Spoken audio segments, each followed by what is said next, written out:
खूनी कुआं। सीमा गर्मियों की छुट्टियों में अपनी नानी के गांव आई थी। सीमा नानी के घर पहुंचने के बाद अपनी नानी के पैर छूती है और उनसे आशीर्वाद लेती है। तभी उसकी नानी उससे कहती है, इतनी बड़ी हो गई मेरी सीमा, चल जल्दी से हाथ मुंह धो ले, मैं तेरे लिए खाना लगा देती हूँ। भूख लगी होगी ना? हाँ नानी, भूख तो लग रही है मुझे, आपके हाथ के बने हुए पीले दाल और चावल खाने की। कितना टाइम हो गया है मुझे आपके हाथ का बना हुआ दाल चावल खाए हुए। तू तो नौकरी में व्यस्त थी, तो तुझे कहाँ से टाइम मिलेगा अपनी नानी के लिए? और जब इतने टाइम बाद आई है तो ज्यादा टाइम के लिए रुक कर जाएगी तू। हाँ हाँ नानी, इस बार पूरे 2 महीने के लिए आई हूँ। सीमा की नानी अंदर जाकर उसके लिए खाना बनाने लगती है। सीमा कमरे में अकेली होती है, तभी उसे किसी औरत के रोने की आवाज सुनाई देती है। वो कभी खिड़की से बाहर झांकती है तो कभी दरवाजे से बाहर झांकती है। उसे समझ में नहीं आ रहा होता है कि आखिर रो कौन रहा है। तभी नानी खाना लेकर आ जाती है।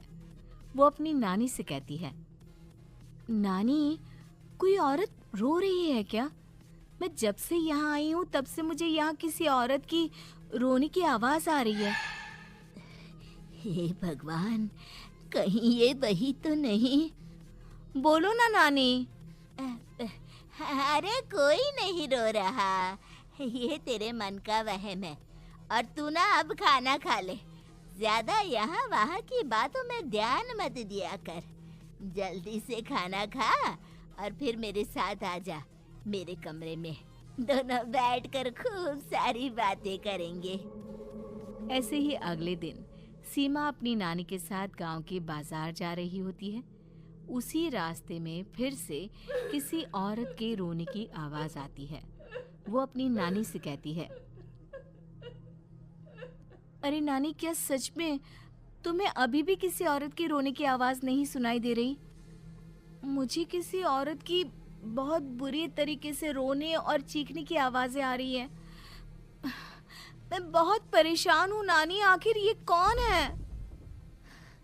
मुझे लगता है कि सीमा को शहर भेज देना चाहिए, यहाँ रहना उसके लिए ठीक नहीं।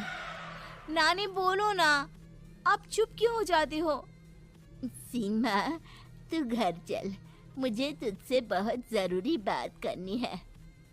नानी सीमा को घर ले आती है और सीमा से कहती है, सीमा, कल सुबह तू शहर वापस चली जाएगी। अरे अचानक? आखिर क्या बात है नानी, आप मुझे ऐसे जाने को क्यों कह रही हो? मैं बस जो कह रही हूँ उस पर ध्यान दे। तू कल सुबह यहाँ से चली जाएगी, और ये बात मैं कोई मजाक में नहीं बोल रही। तू कल जाएगी तो मतलब जाएगी। अरे नानी, चली जाऊंगी मैं, ठीक है, पर आखिर बात क्या है ये तो बता दो। मम्मी से कोई बात हुई है या फिर मुझसे कोई गलती हुई है जो तुम मुझे अचानक से जाने के लिए बोल रही हो? देख सीमा, रात बहुत हो चुकी है और मुझे इस बारे में कोई बात नहीं करनी। चल, अब चल के मेरे साथ सो जा। सुबह की बस पकड़कर तुझे शहर भी तो जाना है। सीमा को अपनी नानी का ऐसा व्यवहार देखकर बहुत ही अजीब लगता है। उसे कुछ समझ में नहीं आ रहा होता है कि आखिर उसकी नानी उसे अचानक से गांव छोड़कर जाने के लिए क्यों कह रही है। ये सारी बातें सोचते सोचते सीमा की आंख लग जाती है और वो अपनी नानी के साथ सो जाती है। ऐसी ही आधी रात को सीमा को फिर से किसी औरत की रोने की आवाज सुनाई देती है। वो उस औरत की आवाज सुनकर बार बार करवटें बदल रही होती है और तभी उसे सपने में भी एक अजीब सी औरत की परछाई दिखाई देती है, जो इतना चीख चीख कर रो रही होती है कि सीमा डरकर उठ जाती है। वो पूरे पसीने पसीने हो रही होती है। वो अपने आसपास देखती है तो घर में बिल्कुल शांति का माहौल होता है। सीमा घबरा जाती है। वो अपनी नानी को जगाने की कोशिश करती है मगर उसकी नानी नहीं जगती। सीमा को फिर से उस औरत की रोने की आवाज सुनाई देती है। आखिरकार सीमा अपने आप को रोक नहीं पाती और वो घर का दरवाजा खोलकर बाहर निकलती है। आखिर ये माजरा क्या है? आज तो मैं पता करके रहूंगी। अब आवाज का पीछा करते हुए सीमा आधी रात को गांव के चौपाल के पास बने कुएं के पास पहुंच जाती है, जहां कुएं की चारों ओर बेड़ियां लगी होती हैं। उन बेड़ियों में लगे हुए ताले के साथ एक लाल रंग का कपड़ा और माता रानी का कलावा बंधा होता है। उस कुएं में से सीमा को किसी के रोने की आवाज आती है। सीमा परेशान हो जाती है। इस कुएं में कौन है? कौन है यहाँ? सुनो, कौन है? कौन रो रहा है? वो चिल्ला चिल्ला कर पूछती है और साथ ही लोगों को जगाने की कोशिश करती है, मगर किसी को भी उसकी आवाज सुनाई नहीं देती।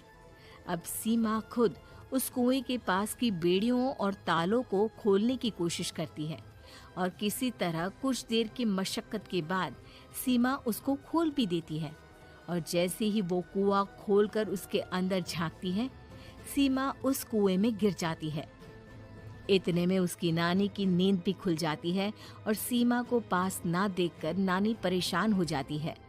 नानी घबराकर पूरे घर में उसे ढूंढने की कोशिश करती है, जिसके बाद उसकी नानी और सभी लोग उस खूनी कुएं के पास जाते हैं और सीमा की नानी कुएं के पास खड़ी होती है। सभी गांव वालों और सीमा की नानी को सीमा के चिल्लाने की आवाज आती है। बचाओ! कोई मुझे बचाओ! मेरी बच्ची, हम आ गए।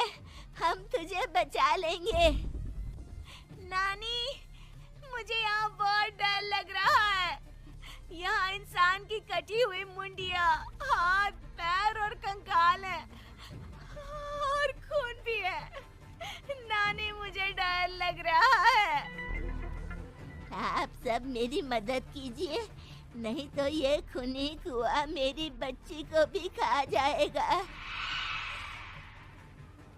अरे मुझे तो ये समझ में नहीं आ रहा कि आखिर इस खूनी कुएं को खोला किसने।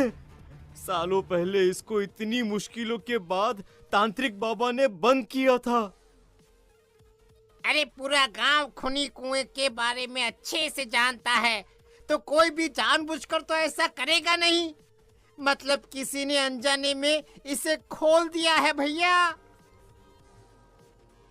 सीमा को इस बारे में मालूम नहीं था और जब से वो यहाँ आई थी तभी से उसे किसी औरत के रोने की आवाजें भी सुनाई दे रही थी। कहीं सीमा ने ही तो उसे नहीं खोला।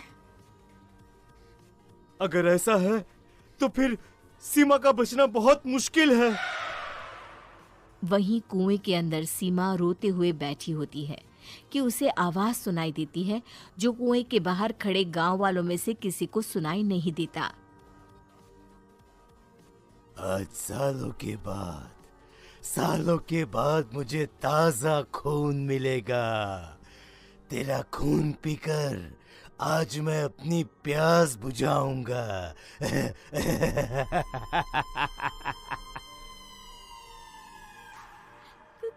कौन है? कौन है?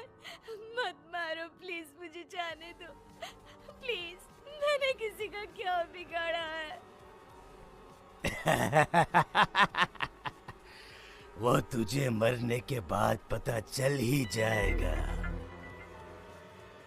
जितने में गांव वाले और सीमा की नानी कुछ सोच पाते, उतने में उन्हें सीमा के चिल्लाने की आवाज आती है और अगले ही पल सब शांत हो जाता है। क्या हुआ? सीमा, मेरी बेटी। माफ करना बहन, लेकिन अब सीमा वापस नहीं आएगी। हमें एक बार फिर से कुएं को बंद करना होगा।